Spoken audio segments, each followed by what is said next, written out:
Major funding for KPBS Evening Edition has been made possible in part by Bill Howe Family of Companies, providing San Diego with plumbing, heating and air, restoration, flood and remodeling services for over 40 years.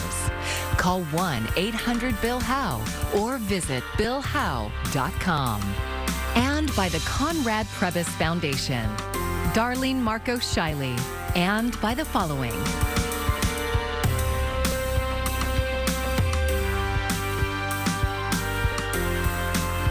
And by viewers like you. Thank you.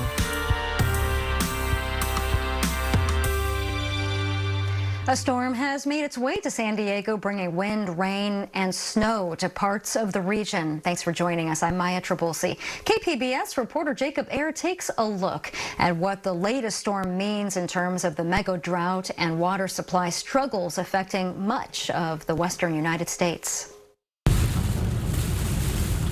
Even with the recent wet weather in San Diego County, climate change is rapidly accelerating in California, according to a new state report.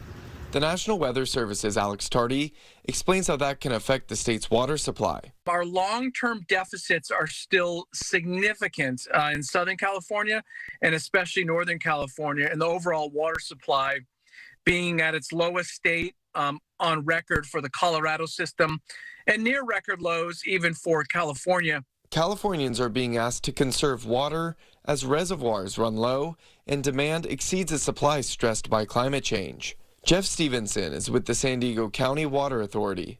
So we have 8 different sources of water here in San Diego. Other parts of the state may be limited to 1. At this point, we do not have any water shortages in San Diego. That being said, we do continue to encourage water conservation, water sufficiency, and all those sorts of practices because water is such a precious resource. Just recently, the Vallecitos Water District reminded residents that San Marcos and surrounding areas are restricting outdoor irrigation from 3 days a week to 2 days through next May. Stevenson says the decision was made by that specific member agency back in April based on their drought contingency plans. Here in San Diego, water prices have increased over time, just like everything in the world. The good news is that we made investments to develop all these new water supplies years ago when it was cheaper. Tardy says the future isn't all doom and gloom. The current storm system is helping in more ways than one. It's mostly beneficial for fire weather, so it's really going to help us buy some time in the month of November to escape any more fire danger. Tardy says this upcoming fall and winter is projected to be drier and warmer than average for the 3rd year in a row, continuing the region's ongoing drought issues. Jacob Ayer, KPBS News. It is a stark reality for Californians. Climate change in the state is getting worse and at a rapid rate. Data from the state's Environmental Protection Agency shows the effects of record high temps, the drought, and unprecedented wildfires are taking a toll on the health of residents as well as California's ecosystems. The report was compiled by the input from more than 100 experts as well as from dozens of Native American tribes. Record-breaking temps have strained the power grid, dried freshwater supplies needed for agriculture and wildlife. Today, the Federal Reserve announced its toughest policy move since the 1980s in an effort to cool down inflation. Mike Valerio has more on the latest interest rate hike. Amid a rebound in the economy, a hot labor market, and mortgage rates topping 7% for the first time since 2002, the Federal Reserve announcing a historic interest rate hike today, pushing up the cost of borrowing even further. My colleagues and I are acutely aware that high inflation imposes significant hardship as it erodes purchasing power, especially for those least able to meet the higher costs of essentials like food, housing, and transportation. The decision of a 4th consecutive hike of 3/4 of a percentage point is intended to keep the economy from overheating or cooling too dramatically and to tame inflation. They'll raise the rate another 1/4 point, and then I think they'll stop and pause, take a look around, because they know that it takes a while for all these interest rate hikes to affect the economy and to slow inflation. The interest rate hike will likely deepen the economic pain for millions of Americans at the same time as the average 30-year fixed mortgage rate is topping 7%. Housing's going to struggle here over the next 12, 18 months, and I do expect some meaningful price declines. A silver lining in the midst of all of this, the job market that remains tight. But for the consumer, the advice is to hold on. If you are not able to bring your wages up, then you need to consume because basically your purchasing power is going down the line. Mike Valerio, KPBS News. California's Attorney General is asking the D.C. District Court to temporarily block a $4 billion investor payout while the Albertsons-Kroger merger remains under review. The Attorneys General of the District of Columbia and Illinois joined the complaint. It follows a letter sent to the grocery chains last week arguing the planned payout is premature and would deplete Albertsons' cash flow as inflation drives up prices. Albertsons and Kroger are the second and third largest grocery chains in the U.S. Years after the Chula Vista Police Department began using surveillance tools like drones and license plate readers, the City Council approved a policy meant to safeguard residents' privacy. KPBS reporter Amita Sharma has more. I think all new technology has a potential to be misused. That's Chula Vista Mayor Mary Salas moments before she and her council colleagues unanimously voted to create a new policy that would include a commission to oversee the police department's use of surveillance technology. This includes how the department acquires technology and the storing and selling of personal data. The move comes 2 years after revelations that Chula Vista Police shared data collected from its license plate readers with federal immigration officials. Pedro Rios is among the activists urging the city to memorialize that history and acknowledge that community concern led to the new policy. The resolution that will reflect that struggle ensued and that the resolution and this process is part of trying to make corrections for responsibility that city officials, all of you, have towards constituents. Council members agreed to do that, but they did not agree to a working group's recommendation to hire a chief privacy officer. The working group also pushed the city to create a privacy rights ordinance, which would have more teeth than the policy approved by the council Tuesday night. The language that we provided, the recommendations that we put forward, are based in part from existing ordinances from the cities of San Diego, city of Oakland, and cities across the country that really have been tried and tested. City officials said an ordinance would be premature, although Councilman Steve Padilla expressed hope that a future council will consider codifying this in a more meaningful way and putting it in an ordinance, creating a really smart framework that's going to protect the interests of our community. Amita Sharma, KPBS News. The Chula Vista Park, where a Christopher Columbus statue once stood, now has a new name. Last night, the City Council voted to rename Discovery Park as Kumeyaay Park of Chula Vista. The Columbus statue was permanently removed last year, and it will be returned to the developer who originally paid for it, with the assurance that it will not be publicly displayed. A plaque will also go up to educate visitors about the park's history and the indigenous people who were here before Columbus.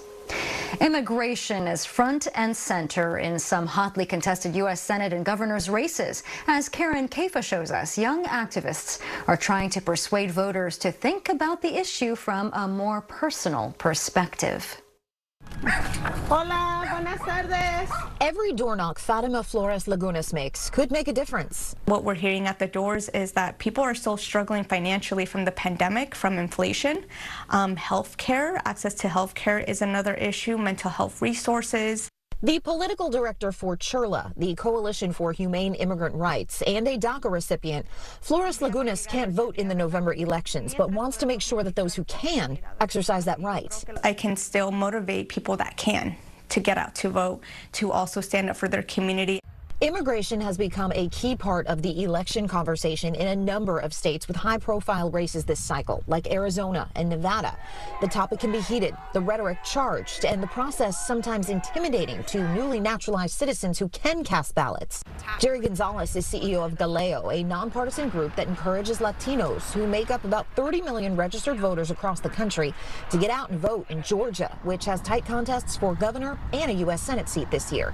Many times when we go to doors, voters. We are the first contact inviting Latino voters to come into the political process and to have their voices heard and respected in voting. The National Partnership for New Americans has been part of an effort to track the number of newly naturalized voters in states where races could decide the balance of power in the U.S. Senate, like Pennsylvania, Nevada, Arizona, and Florida.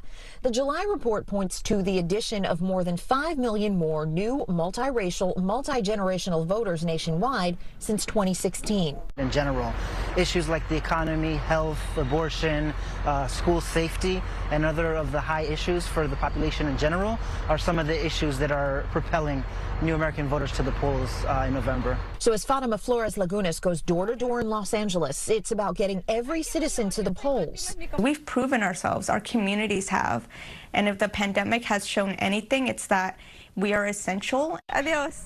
During a crucial midterm cycle. In Washington, I'm Karen Kafa. Tonight, we're learning more about President Biden's plans to visit San Diego County. The president is set to attend a Get Out the Vote event hosted by Democratic Congressman Mike Levin tomorrow evening in Oceanside, and it will be held at Miracosta College. And the president is expected to speak at 6:30. Levin has represented the 49th district straddling San Diego County and Orange County since 2018. He's in a close race with the Republican and former San Juan Capistrano Mayor Brian Marriott. And we will carry the event live on our website, kpbs.org. And while you're there, you can also check out the KPBS Voter Hub for more election coverage, including an in-depth ballot guide. You can get there by clicking the link on our homepage. This month, medical professionals are spotlighting a disease affecting more than 133 million Americans. KPBS health reporter Matt Hoffman says local health providers are continuing to notice climbing rates of diabetes. Okay, how does it look? November is National Diabetes Month, and doctors say it's all about prevention and early detection. Any patient can work with his or her physician to help make the basic changes in lifestyle that can help prevent the onset of diabetes. Or if we catch diabetes really early, then that's the chance that we can intervene. Dr. Aaron Lehman is chief of outpatient internal medicine at Kaiser Permanente San Diego. He says people are being diagnosed earlier, but rates of diabetes are also increasing. The main concern is the lifestyle, either not having an active lifestyle with a lot of exercise or not eating a balanced nutrition. So something that has too many of those sugars, like we were talking about earlier, is leading to more diabetes. Lehman says at Kaiser, they see more cases of type 2 diabetes. Risk factors can involve underlying conditions, family history, and lifestyle habits. The county health department says Black residents have the highest death rate from diabetes. Dr. Athena Phyllis Semikis leads Scripps Health's Whittier Diabetes Institute. She calls the rise in diabetes an epidemic. It's occurring not only here in our county, but across the nation and across the world. So similar to epidemics that occur, the numbers are rising and they haven't been stemmed yet. Okay, so we're going to hold your finger. She also stresses early interventions are key and new technology is making it easier to treat and diagnose. A little bit of blood onto a little cartridge and we put it into a machine, and within 5 to 10 minutes we have a result.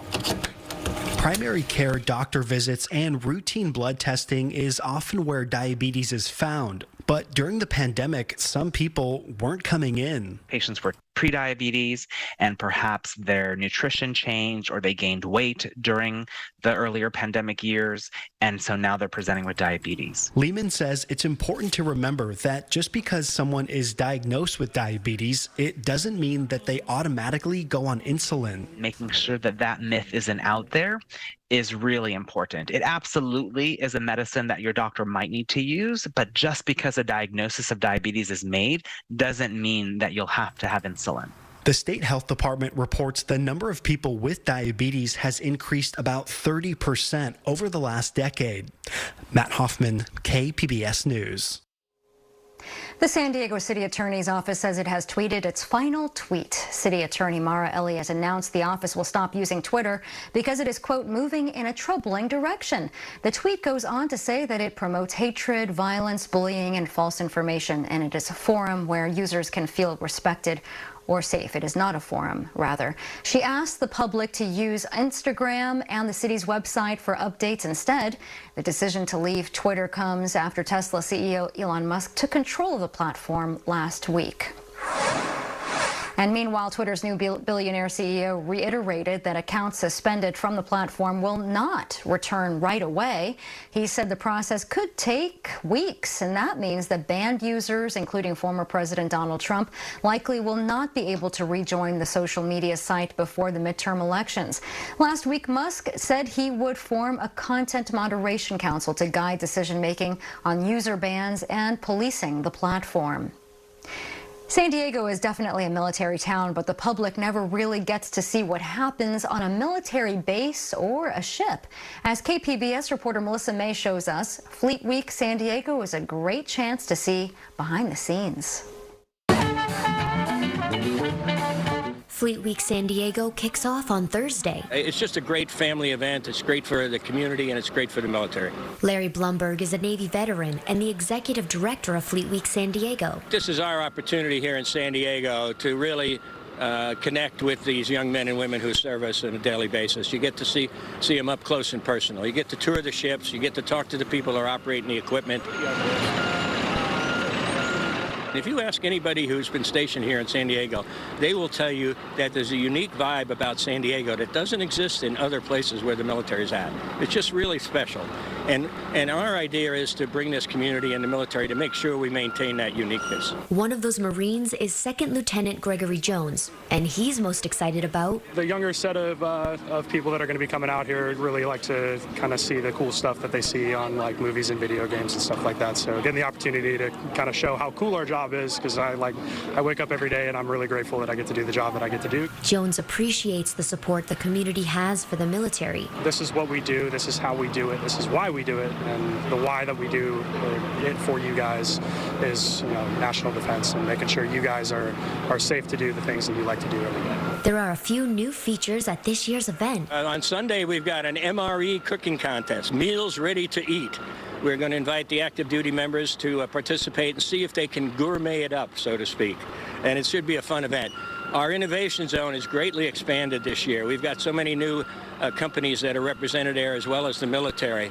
The sailors and crew members of the USS Montgomery live in San Diego and are part of our community, which makes it extra special that the public can tour this active Navy ship starting this Friday through Sunday. From downtown San Diego, Melissa May, KPBS News.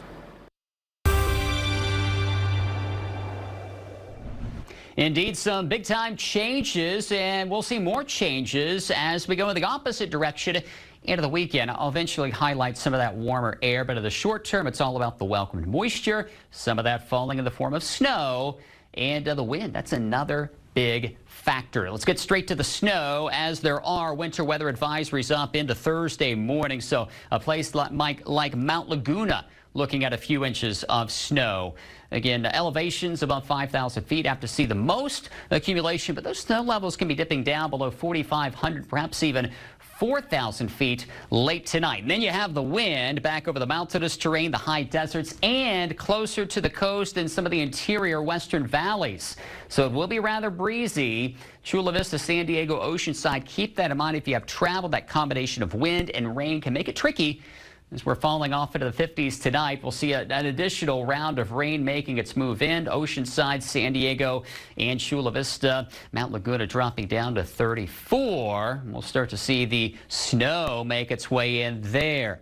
And so again, we're going to be following some wet weather later on tonight. And again, as we go into the first half of Thursday, by the afternoon, we'll start to see that moisture beginning to slide its way on off toward the east. Temperatures will be recovering back into the 60s around Oceanside and Chula Vista. Early winter-like here, though, for some over the interior southwest. We've talked about the snow in the Sierra. Where's it headed next? The Wasatch, east of Salt Lake City and into the Rockies. Let's talk temperatures, as they will be rebounding here somewhat as we go into Friday and the weekend. Toward the coast, back into the 70s. Next system could bring some rain by early next week. Also coming into the interior. But nice looking conditions slated from Friday into Sunday. Mountainous terrain, as I mentioned, some snow lingering the first half of Thursday. A little warmer air over the weekend. Next system coming in as we go into early week and into the deserts. close to 80 Sunday afternoon. For KPBS News, I'm meteorologist Justin Povick. A decision is expected by next Tuesday in the ongoing labor dispute between teachers and high-tech high charter schools. Almost 700 teachers and classified workers have been in negotiations with the charter management organization since January, and both sides have agreed on a pay raise. But the union says that they want due process for teachers who are fired. Currently, that power is held by the high-tech high CEO and school leadership. They also want a 2-year probationary period for new teachers instead of 3 years. We have given so much love and energy to our students and to this community. What we are asking for is honor, recognition, and reward from the board of directors. And frankly, what we are advocating for is simple industry standard. And in response to yesterday's rally, the teachers' demands, the high-tech high CEO said in statement, quote, "We will continue to show up with integrity, decency, and a spirit of dialogue to meet the needs of all members of this community." Academic excellence is now riding on the wheels of some gnarly skateboards at a school in the La Mesa Spring Valley School District. KPBS education reporter MG Perez shows us the new Parkway Sports and Health Science Academy. There's a distinct freedom riding a skateboard over a smoothly paved playground, as well as the abrupt reality when that ride is over. 12-year-old Paxton Hart lost his balance practicing skateboard flips that turned into some flops. When I'm on the skateboard, I just feel all the wind in my face. And, I think like I want to go fast. I want to do tricks. So I've just been learning.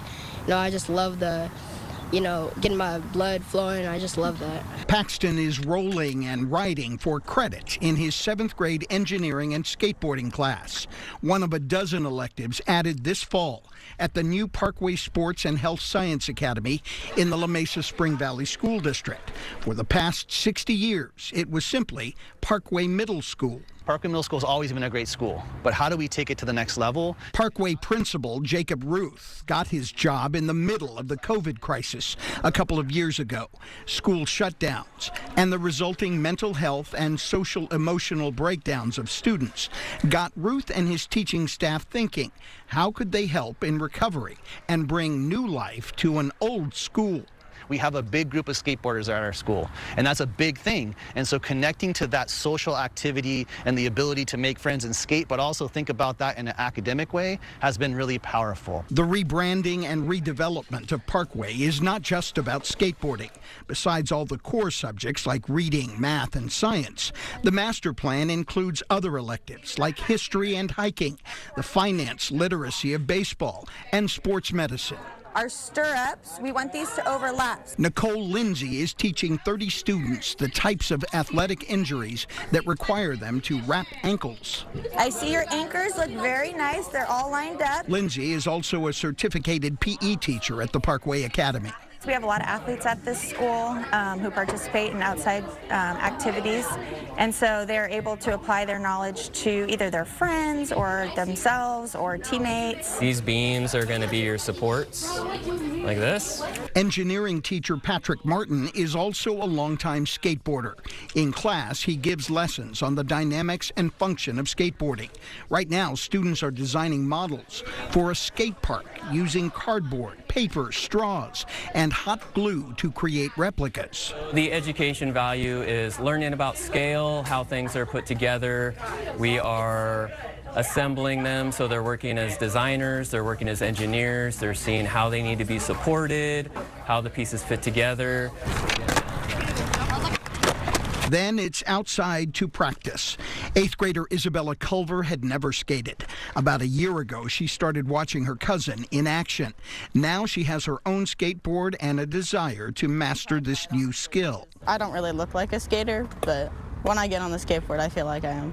What does a skater look like? Usually it's the kids that walk around with beanies a lot. You can kind of tell. The idea for a radical change from middle school to a specialized sports and health science academy came from the teachers and staff, who then got the support of parents and the community, and final approval from the La Mesa Spring Valley School Board. In its first semester this fall, enrollment increased by 80 students who wanted to be included in the new curriculum. Next year, the Parkway Academy will add a 6th grade class to the mix.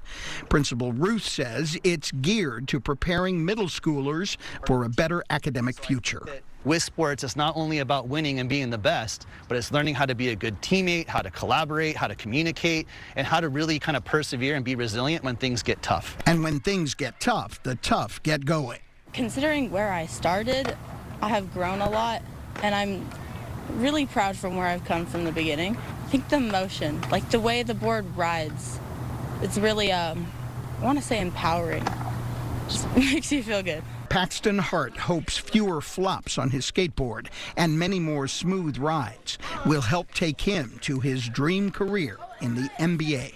For basketball, you kind of, you have to always dribble the ball, but you have to know what you're doing with your feet too.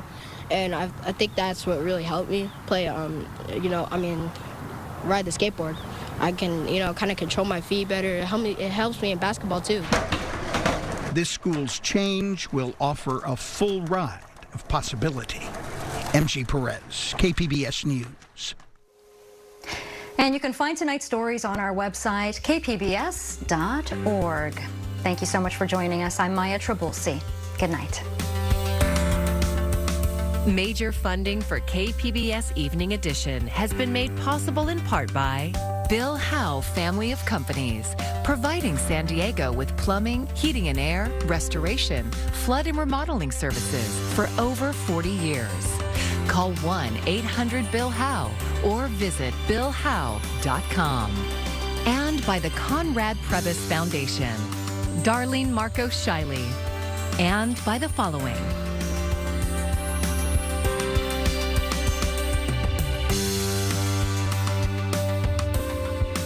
and by viewers like you. Thank you.